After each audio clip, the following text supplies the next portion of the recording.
तर छावा संघटनेचे प्रदेशाध्यक्ष विजयकुमार घाडगे यांच्या मारहाण प्रकरणी आता सूरज चव्हाण यांना अटक केली आणि त्यानंतर त्यांची जामिनावर सुटका सुद्धा करण्यात आली। तर फरार असलेले सूरज चव्हाण काल रात्री लातूर पोलिसांना शरण आले होते। लातूरमध्ये सूरज चव्हाणांनी कृषीमंत्री माणिकराव कोकाटेंविरोधात आंदोलन करणाऱ्या छावा संघटनेच्या कार्यकर्त्यांना जबर मारहाण केली होती।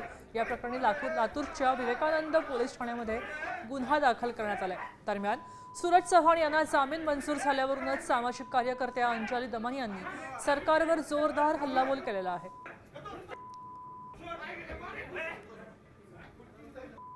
सूरज चव्हाण स्वतः तिथे हजर झाला आणि कधी हजर झाला त्याच्यावरची बेलची कारवाई सुद्धा कंप्लीट झाल्यानंतर तो पोलीस स्टेशनला हजर होतो।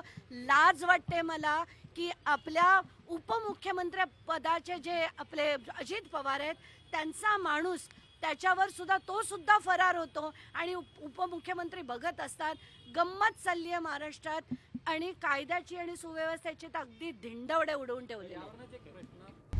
आता isakal.com आहे देशातील नंबर 1 ची मराठी न्यूज वेबसाईट। प्रत्येक अपडेटसाठी isakal.com ला नक्की भेट द्या।